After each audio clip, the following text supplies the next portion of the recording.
I'm Terri Matthews, a servant leader, an entrepreneur, investor, mom and wife, and a lover of all things heart and home. I'm so excited to invite Homeworthy to discover my world here in Atlanta. From crafting dynamic decor to hosting unforgettable gatherings, I'll be sharing my favorite tips to make every space elevated. We'll also dive into fashion and entrepreneurship. We'll have heartfelt conversations with my friends and family who we're all just trying to live worthy lives. I can't wait to show you how I blend style and soul and a little bit of love into everyday life. You're watching Homeworthy, where we believe every home has a story. Hey Homeworthy, welcome back to my home. I'm so excited to have you here. You get to meet my sister and we're talking all about love today. Come on in so we can show you how we like to love.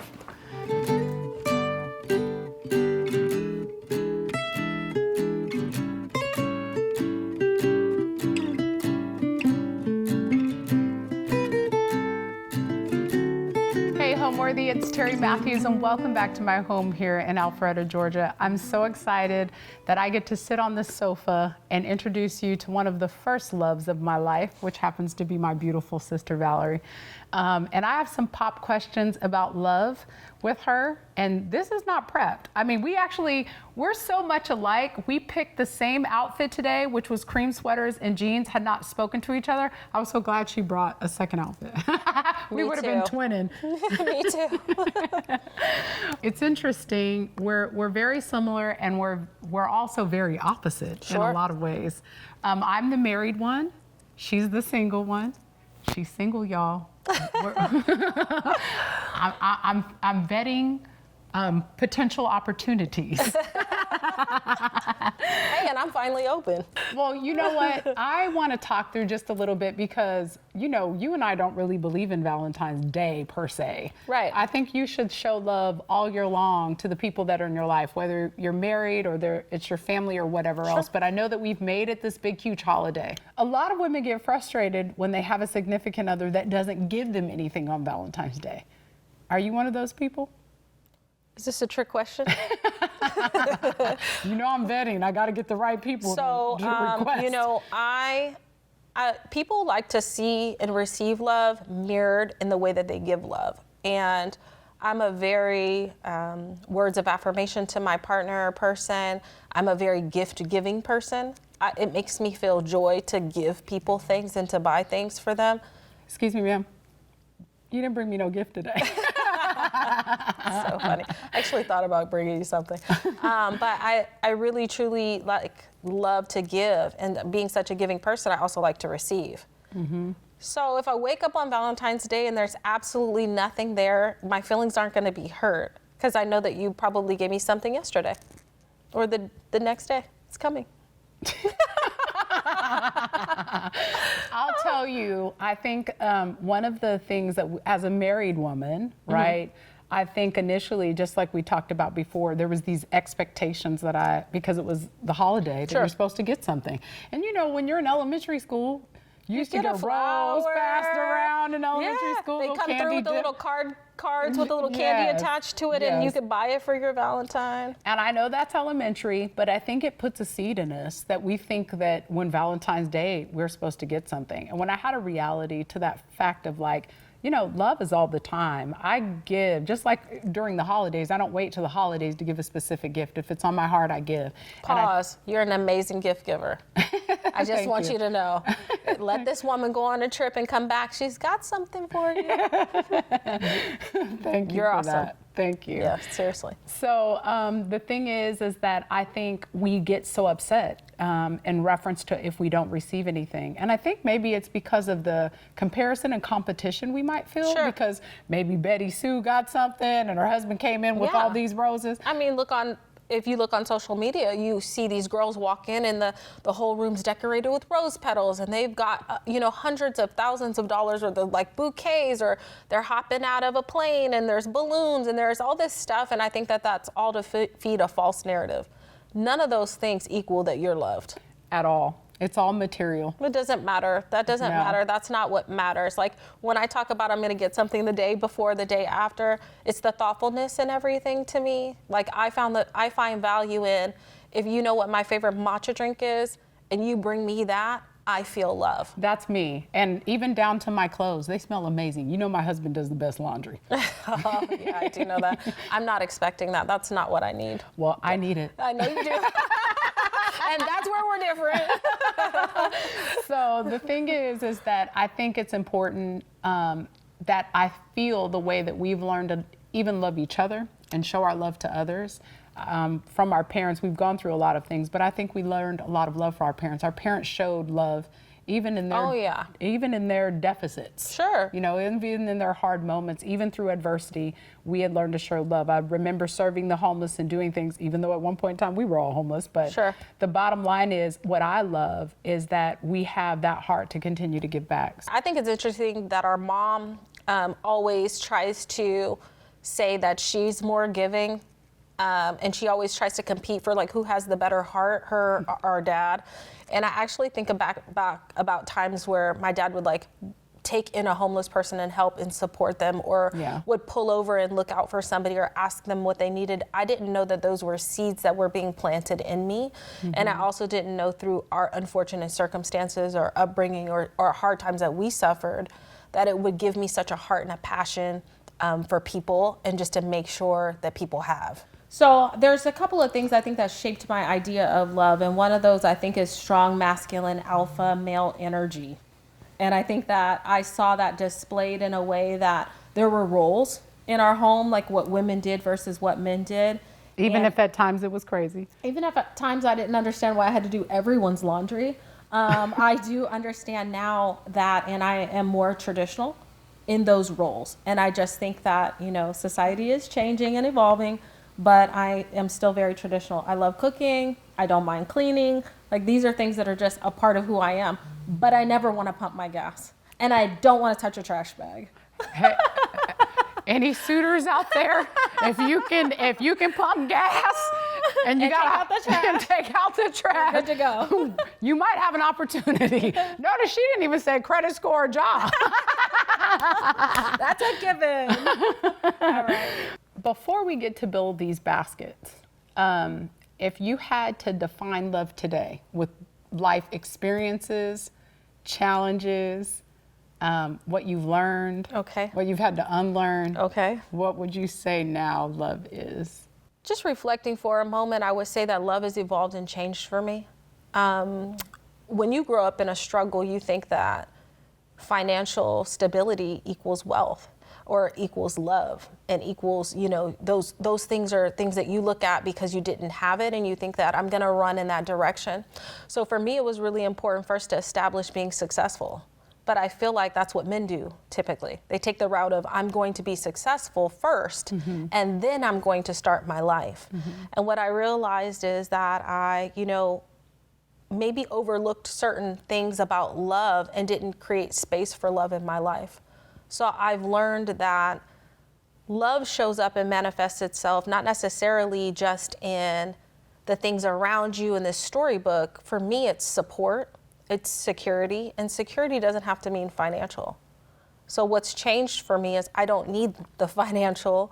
I ain't saying she a gold digger. No, that's a Kanye line. I don't need the financial support. I need emotional support. I need someone who respects my career and also like would be happy if I didn't do that, you know. But I'm also just, I seek love in a different way. There's a level of wholeness that I already have. So I'm looking for someone to complement that more so. I'm not looking for someone to fill in these cracks and these gaps of this brokenness.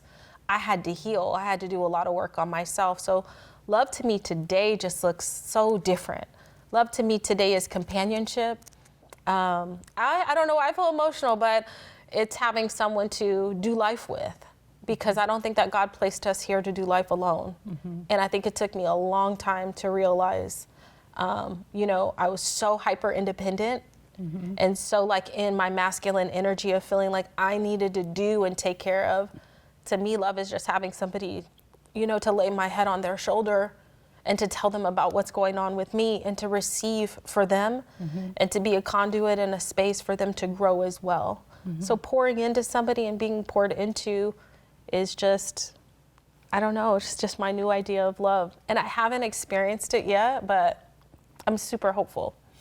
Why are you sad? I mean, I'm not sad. I'm happy for you. I love the involvement. You know, you've always said you're the one who wants to get married. By the way, she's our third wheel. So usually it's Terri, her husband, and me, and we're here. And I'm like, hey, guys. Hey, brother-in-law, I'm pulling up to watch the football game. I watch football. I'm into it. She watches it, but I'm into football. Yeah. I want to cook. I want to watch football. And that's not her jam, and that's okay. And I want to cook. Oh, yeah. Somebody else might help with an order a wing or two. Yeah. I recently posted on social media, like, man, I just want somebody that I can talk to about football and not always have to call my brother-in-law. So we text and we talk before every game. And then, like, if I need something moved in the house, I call my brother-in-law. If, like, I'm overwhelmed or too stressed, I call my brother-in-law. So it's like, you know what? I need my own husband. I'll share that part of it. Like, I need my own husband, girl. So, yeah, love is just different. I also think that when you have taken care of someone, some people are parents. At my age, there are a lot of people who are parents. There was a period of time where I exclusively had my niece living with me, and there was a level of selfishness that I had to kill. And there was a level of ego, because kids keep it real with you. Kids tell you the truth. Oh, I know. I have 3 of them. Yeah, You forgot? yeah, they keep it real. They tell you that they'll humble you real quick. Fast. Like, is this good? Absolutely not. You know, That's do like I look Jaden. cute? No. So I think kids humble you, and then you learn to be selfless. You learn to not be selfish. You learn to share your space. That was huge for me. Yeah. Sharing my space, I thought, man, I've been sharing my space with you my whole life, so I'm used to it. I get it, but in my adult life, sharing my space was something that was really hard for me to overcome, and having someone live in my home and, like, tear it up to shreds and, like, be like, okay, I'll figure it out, I'll fix it. You know, it's just things, just let it go. I've just evolved so much in that respect. So love looks totally different to me today. Had you even asked me 2 years ago, love would have looked different at that time. I'm so proud of you. I've arrived.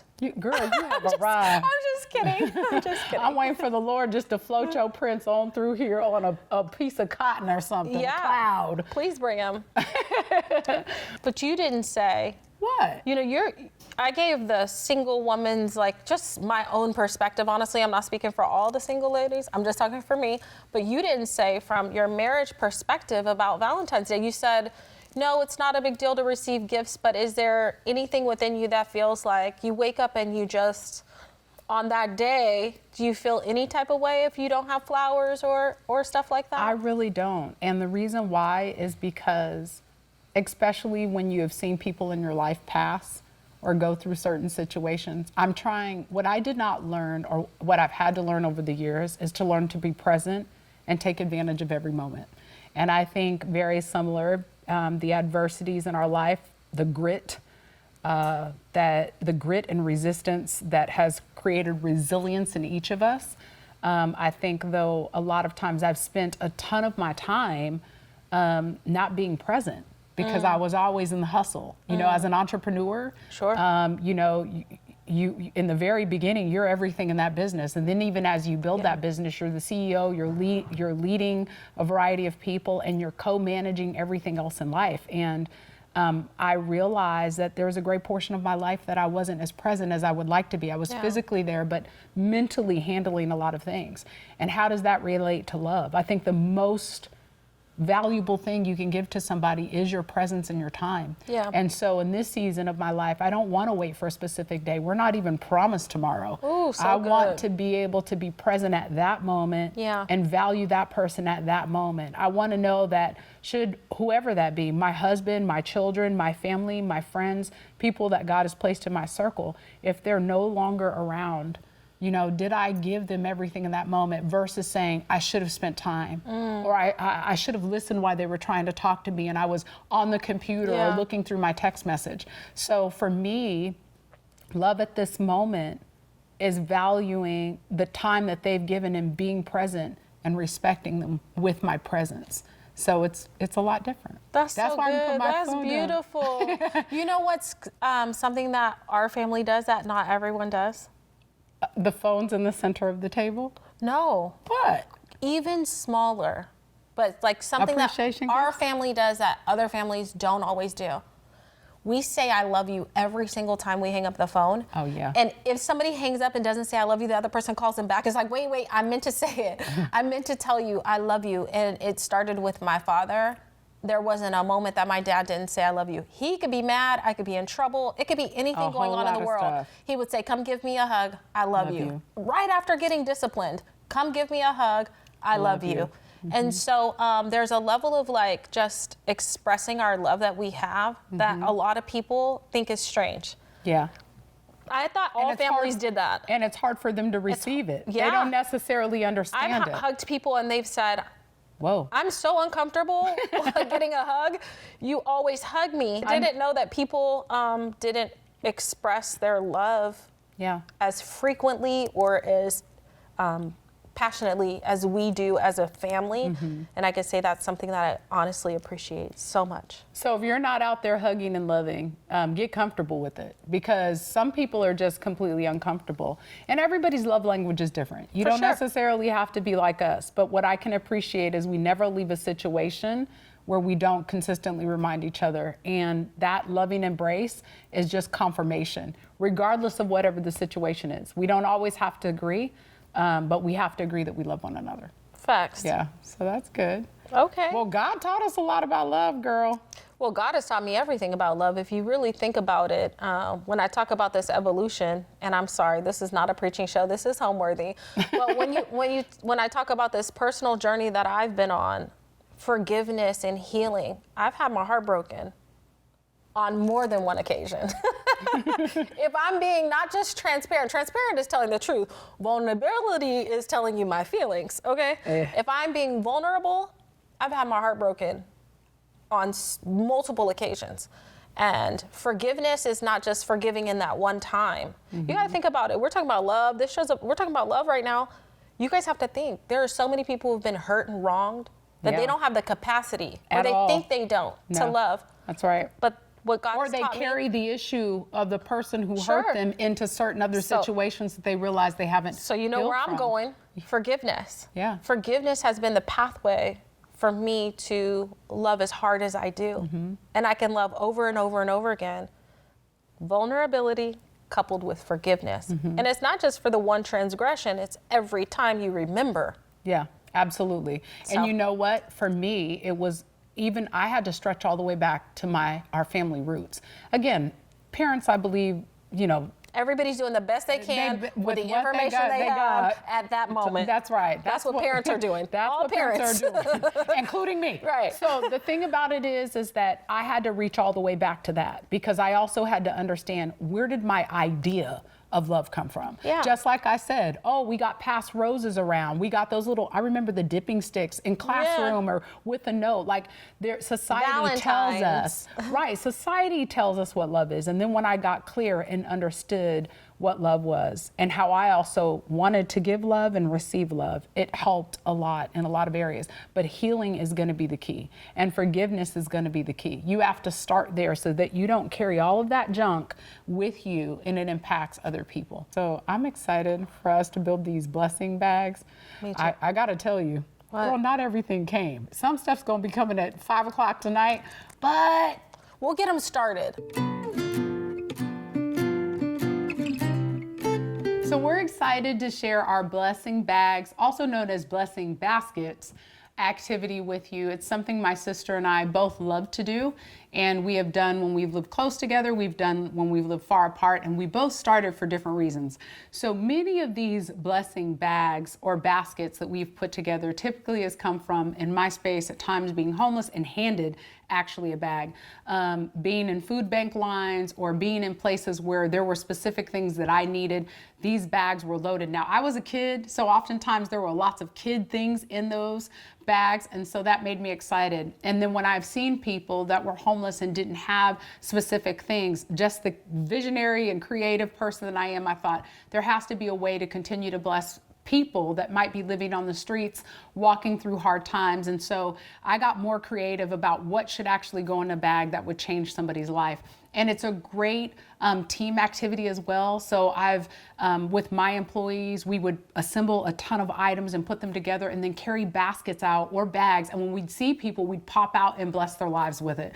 And there's cool things that come with this. But before I tell you what was in our blessing bags or what will be in today, I want to know, V, how'd you get started with blessing bags? Oh, awesome. So I have a friend named AJ Rolon out of Los Angeles, and he started what's called #lunchbag. And so I remember when we were little, getting a little personal, we used to go to a place called Arroyo Park. Yeah, Arroyo Park was in East Oakland, California, and we would Shout go out to Arroyo. for They sure. fed us. They fed us. So we had free lunch at that park, and so I was really inspired by the fact that there was always somewhere we went during the summertime and we got free lunch and we had a good time while we were there. And so I was working under #lunchbag as a volunteer. I started a chapter in Oakland, California, and our first event kicked off in August of 2014 at Arroyo Park. Well, and you know, I just got to parenthetically pause. Arroyo Park brings a ton of memories, but I remember getting in trouble because your behind slipped and fell in the creek at the park. I had on a white dress and we weren't supposed to go to the creek. Well, I wasn't supposed to be in the creek, but I love catching tadpoles. That was my jam. We would catch tadpoles, and we were not supposed to be in the creek, and we'd hop over tires or whatever was thrown in all kinds of stuff. And we'd catch tadpoles, and she slipped and fell, and I couldn't get her air dried before it was time to get home, so I really got in trouble. But the other part is that's actually where I discovered also my love for homes. When I was looking back and I think about the times or reasons why I love homes, I built my first Barbie doll house there. And remember I was telling you, Barbie wasn't tall. She was too tall. She was too tall. She couldn't fit in the house. Her neck had to be like Yeah. crooked over, and yeah. But anyway, that tells me that I should have been in homes a long time ago. Yeah. With that said, I want to show you what's on the table. There are a lot of things here. There's some items that we are waiting on Amazon to deliver. Yeah. And so that is going to be all of your toiletry items, because in these, the one thing that we want to provide are toiletry items, just in case people have access to showers. We've known people to be homeless and actually pay for a gym membership so that they can go and take a shower. I also want to make sure that we knock off the stereotype on everybody who's homeless, because there's this idea that everybody's on drugs and not educated, and that can't be far from the truth. Some places the rent is just super expensive. I've met women who are making $65,000 a year and homeless. For sure. Simply just because they can't afford rent, or rent in their area is too high, whatever the situation is. And so in this, we try to think about all the areas. Sometimes we are going to very impoverished areas, and sometimes we're just going to areas where people have serious need. Really? And everything on here fits all of those scenarios. Sure. So we do everything from perishable snacks. We actually have, if you don't have a gym membership, we have body wipes. My sister and I bought the same thing and didn't communicate to each other. 20. Disposable washcloths. Disposable washcloths, Yeah. that's right. Everything from stuff for your teeth. You know, everybody wants to floss and brush. Don't assume that people don't want these things or need these things. They do. For sure. And it makes it more difficult if you don't have a bathroom to actually store them. Think about people who are out in the cold. Snacks like this, they're non-perishable snacks. Places where they can get hot water, like Starbucks, it's free. McDonald's, it's free. So these cool things where they can actually mix and make their own oatmeal. The weather's been super crazy outside. So hand warmers, foot warmers. For sure. You even have socks to put them in. You actually have socks here. You have More these. socks. These are like mittens that go all the way up your arm. In Yes. addition to gloves, I see you have a hats, and also a snood. I love a snood. Is that what they're called? Yeah, it's called a snood. It goes around your neck and it keeps you nice and warm. I've never seen you wear a snood. Well, mine is like a faux fur snood, and I do have one. I think about also, I know we're talking about homeless and just people who are, disenfranchised, but I think one thing to also consider right now are the people for the wildfires in Los Angeles. Absolutely. So these are people who you think just because they have $1 million homes that they're not in need. These people are desperately in need right now. Desperately. There's a community, Altadena, where most of the people are, who've perished from the fire or experiencing extreme difficulty, and there are a lot of older people. So there's just things to consider, what family sizes they have, different things. So I intend to do this on a larger scale for those people. I've donated, I've done everything, but this is really important if there are specific needs that people are asking for. So. And I will say too, the one thing that we've learned, even with that, because we've also had friends impacted by that fire, they've lost absolutely everything. The only thing that they had was their clothes on their back. And we've actually been impacted not only by Los Angeles fires, but Maui fires as well. So even with that, when someone loses everything, don't assume just because they have money. Actually, just encouraging someone and being willing to send, you would be shocked at the amount of tears or how encouraged people are. So even in that, we do things like this. My sister bought a more fancier card than me. But we take time in every single blessing basket and blessing bag, even on #lunchbag, which I did on the East Coast and she did on the West Coast, we would write notes in every single one. I think a life-changing story. Once you do certain things for a while, not that you're looking for someone to say, oh, well, well done, good job, or anything like that. You're not looking for anything in return. But after a while, sometimes volunteering, it can become numbing. And in one incident, people were like late, coming to assemble stuff. And before everybody be excited and be there 15 minutes early. And then I remember this one season after years of doing it with the staff, people would kind of come in a little bit later and just kind of be like, okay, they weren't as enthusiastic as they used to be. They wrote a letter, and for the first time, the church that we used to give these bags to as well, one woman was going to commit suicide. And here she was, an MBA, could not find a job for over a year, ended up losing her home, went through tons of challenges, very smart woman, and she said she just wasn't worth it anymore and it wasn't worth living. She literally read the card, and we knew exactly in the office who wrote it. Sure. And the church called and said, this woman actually wrote a suicide note and said this was going to be her last meal. She picked up her last meal, which were the meals and the lunch bags and stuff that we pre-prepped and put and gave to the church. And when they called us, it changed the enthusiasm back in the office. It was like, what we're doing does matter. Because sometimes you don't see the end result. That's right. It is worth it. So I encourage you, take the time, a handwritten note, write something that's encouraging, and you never know who's on the receiving end of that and how you're changing their lives. I throw journals in there. I'm blessed to be able to give this journal that I wrote. It's called I Will. It's a 30-day journal of faith and transformation. But basically, it's changing your language from I can to I will. We know that you can do it. The question is, will you? And when you're in a tough set of circumstances, there's a lot of things when you self-reflect or go through things in reference to encouraging you. We can't give out anything without giving out a Bible. I mean, we could. So #lunchbag, I didn't give out Bibles at that time, but as I've evolved in my journey, I do tend to give out things that are going to be encouraging and motivating and uplifting. When somebody's in desperate times, sometimes I remember my uncle, he's a deacon at a church, and I said, Uncle, go minister to those people. He said, girl, they want a sandwich.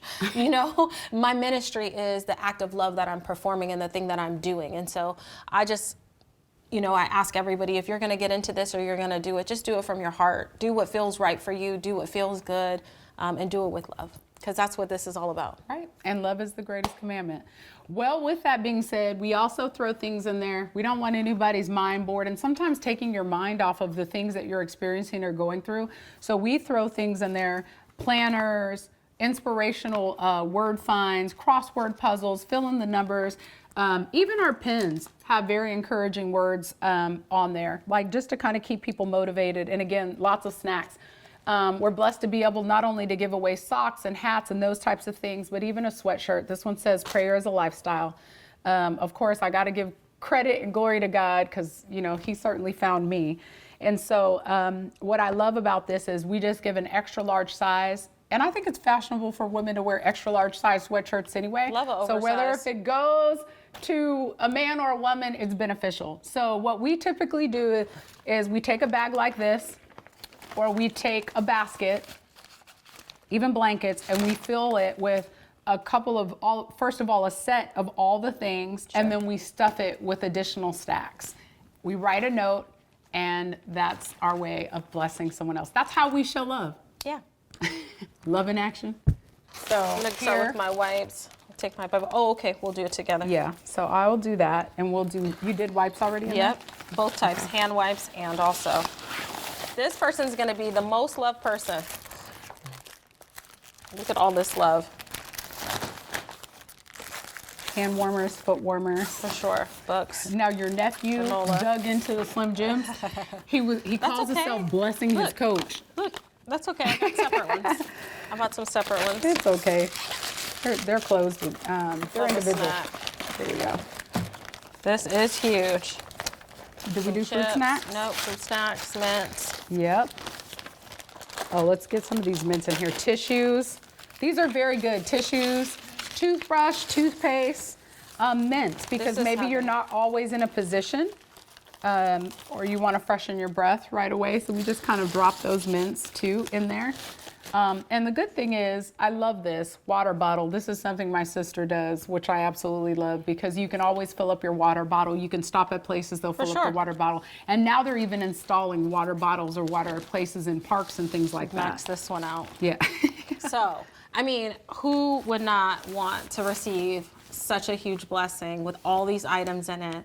Whether you're just upon hard times, you don't have to be homeless to be blessed. So typically when we are doing the smaller bags with just food, it usually is some piece of fruit, some non-perishable items, chips, sandwiches, cookies, different types of drinks, and still a word of encouragement. We hand those lunch bags out, and we'll start at least 100. So we assemble all of the stuff together, and there's stations put together for everybody to do this together. It's a great activity to do with your family. It definitely teaches love and generosity for others. It's a great activity to do with your team. So if you're an entrepreneur or you employ people in some sort of capacity, maybe you're a team leader, it's a great activity to do together. When we do blessing baskets or bags, because there's so much stuff in them, we typically do 50. We'll start out with 50, but depending upon how large the group size is and how many people are coming along, there's so much stuff that we're able to put in these blessing bags, and it too is a great activity to do with team and family. So yeah, I love this part. I'm like, girl, I want one of these bags. I've said that before. I'm like, I want one of these bags. So in this bag, we're doing the same thing. We have a Bible, a word of encouragement, a pen to write in your book, hats, socks, body wipes in the event that you can't get to a shower. And there's tissues that we put in there. My sister, this I'm is all her about the inner protein. self. I got protein, protein. I can't eat the meat, but it's protein. I'm still loving it. Lots of protein. Like what? You have a full meal sweatshirt. almost here. Yes, sweatshirt, snacks. Did you get some hand warmers? Nope, hand warmers. Go ahead, get hand warmers and feet warmers. It is freezing outside. Okay, so let me see this. Some And then mints. potato chips. Yeah, for sure. A little snack pack. I try to put the stuff that's gonna break towards the top. There you go. Look at this. This is huge. All right. So this is why you make 50 of these, but I think it also depends on the level of donation that you have. Yeah. Sometimes when I'm receiving donations, I can make, with more, you can do more. So there's that. So listen, there's no excuse why you can't show love, and this is love in action. And I'm so happy that I do this on a regular basis with somebody that I love. I love you. I love you. Aw. Y'all need to hug. I think they say that hugging for 5, it's either 2 or You have 5 to- minutes. 3 people a day is what it is. What statistic is this? Is you hug 3 people a day. Girl, listen, if you hug at Google least it. 30 seconds, it's supposed to release endorphins, soothe you, and bring you out of certain types of moods. Stress. Yeah. It's supposed to reduce your stress. But it doesn't have to be 3 people there, so I gotta hug you 3 times. All right, let's go. That's 2. I love you. I really love you. I love you. You're an amazing woman. You are too, girl. Yes. Thanks for watching. Go to homeworthy.com for exclusive content and shopping guides.